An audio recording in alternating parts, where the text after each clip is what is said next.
7 तारखेला होऊ घातलेल्या जिल्हा परिषद आणि पंचायत समितीच्या निवडणुकीसंदर्भात संपूर्ण कर्जत तालुक्यामध्ये शिवसेनेचा, भारतीय जनता पक्ष असेल, RPI असेल आणि शेका पक्ष असेल, अशा या युतीच्या माध्यमातून अतिशय चांगल्या प्रकारचा प्रचार संपूर्ण कर्जत तालुक्यामध्ये सुरू आहे। आज सावेळे वार्डातील जिल्हा परिषदेचे असलेले उमेदवार योगेशजी कांबेरे आणि पंचायत समिती कडावगाणाचे असलेले उमेदवार संध्याताई सुदाम पवाळी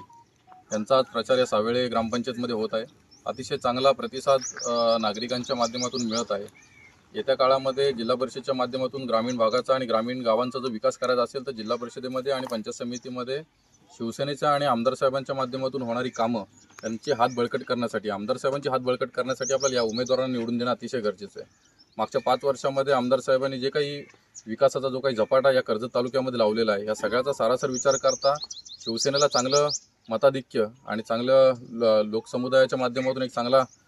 आमच्या उमेदवारांना चांगला प्रतिसाद या ठिकाणी मिळतोय आणि नक्कीच आमचे सर्व उमेदवार या ठिकाणी निवडून येतील। आणि आम्ही जे काही विजन घेऊन चाललो हे विकासाचं विजन आहे आणि विकासाच्या माध्यमातून चांगलं काम या कर्जत तालुक्यामध्ये आमदार साहेबांच्या माध्यमातून आणि ह्या निवडून येणाऱ्या आमच्या सर्व उमेदवारांच्या माध्यमातून येत्या काळामध्ये होईल, यात तीळ मात्र देखील आमच्या मनामध्ये देखील शंका नाही।